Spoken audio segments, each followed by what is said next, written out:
నమస్తే, welcome to our channel. నేను ప్రియాంకరావు. కాపు రాజకీయం ఈరోజు ఏపీ రాష్ట్ర రాజకీయాల్లో కీలకంగా మారబోతున్నాయా? ఇప్పటి వరకు కాపులందరూ కూడా పవన్ కళ్యాణ్ గారికి సపోర్ట్గా కూటమిలో ఉన్నారు.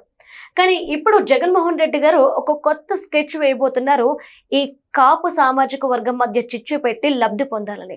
ఇందులో గోదావరి జిల్లాలే కీలక ప్రాధాన్యం. వీటి కేంద్రంగానే ఇప్పుడు రాజకీయాలు తిరగనున్నాయి. మరి ఎలా చూడాలి? ఇప్పుడు నిజంగానే కాపు సామాజిక వర్గం జగన్మోహన్ రెడ్డి గారికి సపోర్ట్గా ఉండడానికి సిద్ధంగా ఉందా? వాళ్ళలో భిన్నాభిప్రాయాలు అలానే అసహనం వ్యక్తమవుతుందా? దీన్ని జగన్మోహన్ రెడ్డి గారు క్యాచ్ చేసుకుంటే ఇది వర్కౌట్ అవుతుందా తెలుసుకుందాం. మనతో పాటు జనసేన రాష్ట్ర అధికార ప్రతినిధి కూసంపూడి శ్రీనివాస్ గారు ఉన్నారు. ఆయన అడుగుదాం. నమస్కారం సార్. నమస్తే అమ్మా. కాపు సామాజిక వర్గాన్ని జనసేన నుండి దూరం చేయాలి అని చెప్పేసి అనేకమైన స్కెచ్లు వేసిన పవన్ కళ్యాణ్ గారు స్ట్రాంగ్ గా నిల్చున్నారు. కానీ ఇప్పుడు అంతకు మించి పై ఎత్తులు జగన్మోహన్ రెడ్డి గారు గోదావరి జిల్లాల కేంద్రంగా వేస్తున్నారు. ఇందుకు ముగ్గురు రాజకీయ నాయకులు కూడా సపోర్ట్ చేస్తున్నారు. వర్కౌట్ అవుతుందా? ఒకటమ్మా, వాళ్ళు ఇంకేదో భ్రమల్లో ఉన్నారు. ఎందుకంటే మిగతా సామాజిక వర్గాలకి కాపు సామాజిక వర్గాలకి చాలా భిన్నంగా ఉంటుంది. ఎందుకంటే ఒకే రాష్ట్రంలో కొన్ని ప్రాంతాల్లో ఓసీ, కొన్ని ప్రాంతాల్లో బీసీ ఉన్నటువంటి ఏకైక కులం కాపు కులం. కాపు కులం ఏనాడు 100% ఒకరి పక్షాన్ని ఎప్పుడు నిలబడదు. ఏనాడు నిలబడదు. 100% నిలబడి ఉండుంటే చిరంజీవి గారు అప్పుడు ముఖ్యమంత్రి అయ్యేవారు, అక్కడ ఉన్నటువంటి ఓటు బ్యాంకుని బట్టి చెప్పాలంటే. సరే, ఇప్పుడు జగన్మోహన్ రెడ్డి గారు అనుకోవాలకి ఏదైనా మళ్ళీ 2029 ఎలక్షన్స్లో ఏదో రకంగా మళ్ళీ అధికారంలో రావడానికి ఎన్ని ఎత్తులేయాలో అన్ని ఎత్తులేస్తున్నారు. దానిలో భాగంగానే ముందు కాపు కమ్మ మధ్య చిచ్చు పెట్టాలని ప్రయత్నం చేశారు, కుదరలా. తర్వాత కమ్మ సామాజిక వర్గం వర్సెస్ ఇతర కులాలు అన్నట్టుగా చేశారు కొన్ని కుట్రలు. అమరావతి విషయంలోనూ వాటిలోని డిఎస్సి, ఇప్పుడు మధ్యకాలం జరిగిన డిఎస్సి విషయంలో కూడా అది కుదరట్లా. కాపు సామాజిక వర్గంలోనే చిచ్చు పెట్టాలి. చిచ్చు పెట్టడానికి వీళ్ళకి ఎక్కడ దొరికింది అంటే, ఆ మధ్య తమిళనాడులో విజయ్ గారు గెలిపిన వెంటనే కాపు సామాజిక వర్గం కొంతమంది నేతలు, అదిగో నువ్వు కూడా పార్టీ పెట్టుకున్నావు, నువ్వు ఒంటరిగా పోటీ చేస్తే ఈసారి ముఖ్యమంత్రి అయ్యేవాడు, నువ్వు ముఖ్యమంత్రి కాకపోగా మళ్ళీ ఇంకో 10 సంవత్సరాలు చంద్రబాబు గారే ముఖ్యమంత్రి అంటున్నావు, అంటే మన సామాజిక వర్గం ఎప్పుడు ఇంతేనా అనేటువంటి రాజకీయాలు చేస్తున్నారు. అలా అర్థం కాదు ఏంటంటే, ఇంకా సోకాల్ నాయకులు మీరు చెప్పినటువంటి మీద ఎవరైతే కాపు నాయకులు ఉన్నారో అందరూ అవుట్డేటెడ్ నాయకులు. ఆ నాయకులు మాటలు పుచ్చుకుని వాళ్ళ ఇంటి కుటుంబీకుల ఓట్లు కూడా వేరు అయిపోయింది. వాళ్ళ చరిత్రలు అన్నీ అయిపోయినాయి. ఒకప్పుడు చక్రం తిప్పారు, మా తాతల నీతులు తాగారు అన్నీ అయిపోయినాయి. ఇప్పుడు వాళ్ళ కుటుంబంలో కూడా ఓట్లు పడవు. ఎందుకంటే ఇప్పుడు మనం మాట్లాడుకుంటున్నాం జంజీ తరం పాలిటిక్స్ అని. నెక్స్ట్ ఆల్ఫా జనరేషన్, ఆల్ఫా తర్వాత జనరేషన్ బీటా, తరాలు మారిపోతున్నాయి. ఇంకా పాతకాలం ఆ పాత చింతకాయ పచ్చడి అన్నట్టుగా అదే రాజకీయాలు చేద్దాం, కులాల వారీగా చిచ్చు పెట్టి దాని మీద రావణ కష్టంగా చేసుకుందాం అంటే కుదరదు, అయిపోయినాయి. అంటే కాపు యువత ఏం కోరుకుంటుంది? పవన్ కళ్యాణ్ గారు ఏమన్నా కాపులు చూసి, ఆయన పెట్టింది రాజకీయ పార్టీ కుల పార్టీయా? రాజకీయ పార్టీ కదా. రాజకీయ పార్టీ పెట్టుకున్నప్పుడు అన్ని కులాలు కావాలి. ఒక సామాజిక వర్గం ఏంటి?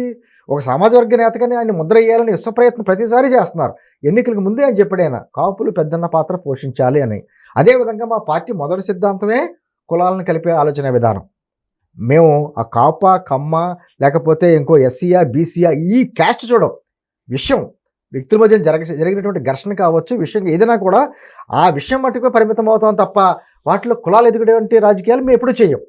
సరే, జగన్మోహన్ రెడ్డి గారు ఏదో రకరకాలుగా చేద్దామని చెప్పేసి అని ఈ మధ్యకాలంలో ఎక్కడ ఘర్షణ జరిగినా ఆ ఘర్షణ జరిగిన వ్యక్తుల యొక్క కులం ఏంటనేది తీసి దాంట్లో కాపు కమ్మ ఉందా, లేకపోతే కమ్మ వెర్సెస్ ఇంకోటి ఉందా, లేకపోతే కాపు వెర్సెస్ ఇంకోటి ఉందా అని చెప్పి దాని మీద రాజకీయం చేయడానికి విశ్వ ప్రయత్నం అతను చేస్తున్నాడు.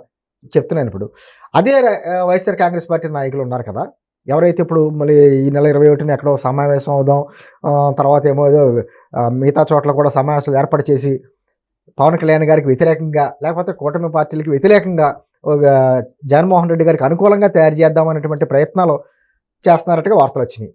సరే, మీరు సోకాల్ నాయకులు ఎవరైతే మీరు అనుకుంటున్నారు కదా, కాపు సంఘ నాయకులు అని చెప్పుకుంటున్నారు కదా, మీ అందరూ కలిసి వైఎస్ఆర్ కాంగ్రెస్ పార్టీ అధ్యక్షుడి కింద కాపు నాయకుని ఎన్నుకోమనండి, మీరు చూద్దాం. కాపు సామాజిక వర్గ నాయకుడిని అంటే వైఎస్ఆర్ కాంగ్రెస్ పార్టీ అధికారంలో వస్తే పలానా కాపు నాయకుడిని ముఖ్యమంత్రి చేస్తాం అని చెప్పేసి ఏమైనా మ్యాండేట్ చేయమనండి ఒకసారి. ఆలోచిస్తారు రాష్ట్రంలో కాపులు అందరూ. అంటే ఇంక ఎన్నాళ్ళు అంటే ప్రియాంక ఇంకా మాట్లాడితే రాజు. ఇప్పుడు చంద్రబాబు గారు కమ్మ సామాజిక వర్గం, ఆయన ముఖ్యమంత్రి అయినంత మాత్రం రాష్ట్రంలో కమ్మలందరూ బాగుపడిపోతారా?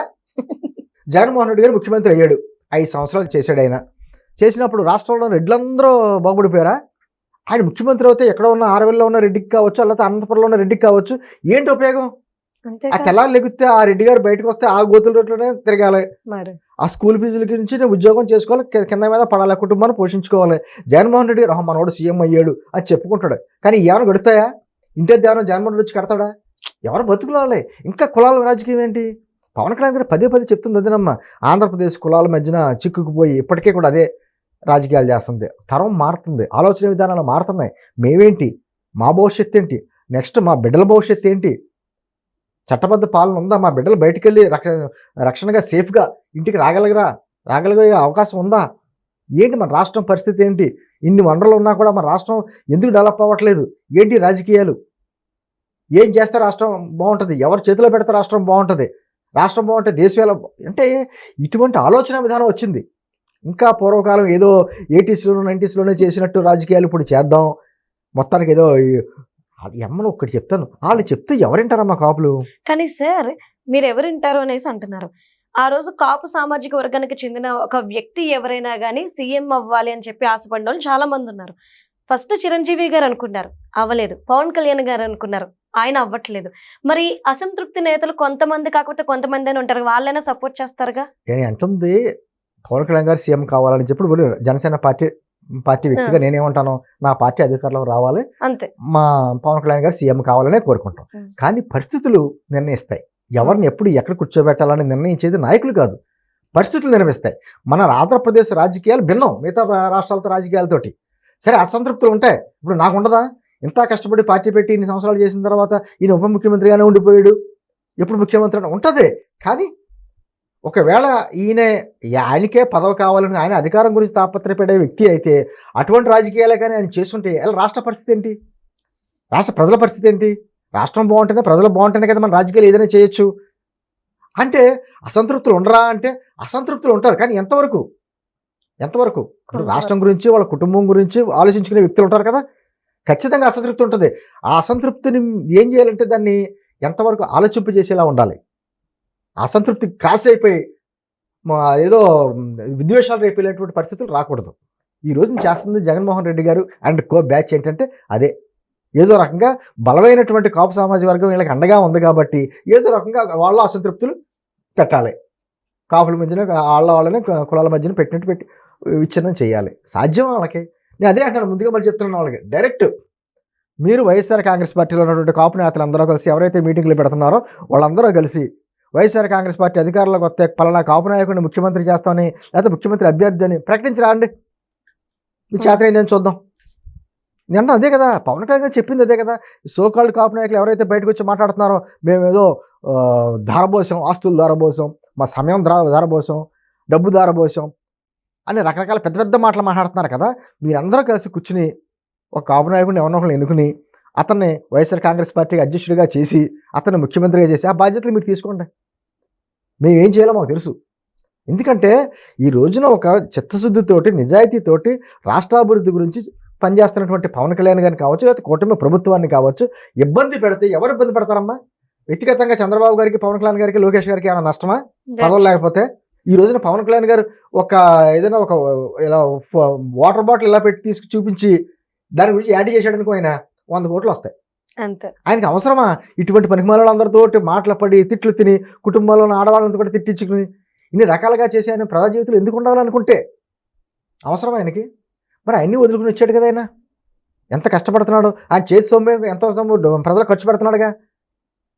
మన నాయకుడు ఎంత గొప్పోడు అని చెప్పుకోవాలి కదా. నిజంగా సోకాల్ నాయకులు ఎవరన్నా ఉండుంటే, పవన్ కళ్యాణ్ గారు తన నాయకుడు అనుకుని ఉంటే, తన సామాజిక వర్గ నాయకుడు అనుకుని ఉంటే ఏమనుకోవాలి? అద్భుతమైనటువంటి వ్యక్తి మా నాయకుడు, జేబులో డబ్బు ఖర్చు పెడుతున్నాడు, 3,000 మంది కౌలు రైతులకు ₹1,00,000 చొప్పున 30 కోట్లు ఇచ్చిన వ్యక్తి ఎవరున్నారు రాజకీయాల్లో? ఎక్కడన్నా ప్రకృతి ఇబ్బందులు వస్తే చేతిలో డబ్బు 50 లక్షలు ₹1,00,00,000 అలా ఇస్తున్నాడు కదా. ఎవరు ఇస్తున్నారు రాజకీయాల్లో? ఇన్ని వేల కోట్లు ఉన్న వాళ్ళందరూ. జగన్మోహన్ రెడ్డి ఎప్పుడైనా ₹1 తీసి బయట ఇచ్చాడమ్మా చందా కింద. మరి అన్ని గర్వపడవలసింది పోయి ఇంకా పవన్ కళ్యాణ్ గారికి అడ్డుపడదాం, కాళ్ళకి ఏదో అడ్డేద్దాం అని రకరకాల ప్రయత్నం చేస్తే ఆ రాజకీయాలు అన్నీ ఎప్పుడో వెళ్ళిపోయినాయి. ఇప్పుడు తరం మారింది, ఆలోచన విధానం మారింది, రాజకీయ వాతావరణం కూడా మారుతుంది. ఇంకా అవుట్డేటెడ్ అదే రాజకీయాలు చేద్దామంటే ప్రస్తుత రాజకీయాల్లో అసలు కుదరదు. వాళ్ళు ఏదన్నా చేయాలనుకుంటే ఒకటమ్మా వీళ్ళందరూ ప్లాన్ ఏంటంటే ఎన్నో రకాలుగా చేస్తున్నారు, కానీ ఆఖరికి వైఎస్ఆర్ కాంగ్రెస్ పార్టీని నిలువున ముంచేసి దాన్ని భూస్థాపితం చేసేదాకా వీళ్ళు నిద్ర వెళ్ళం. అంతే. అదే జరిగేది, అదే ఆఖరికి. Right. Thank you so much sir.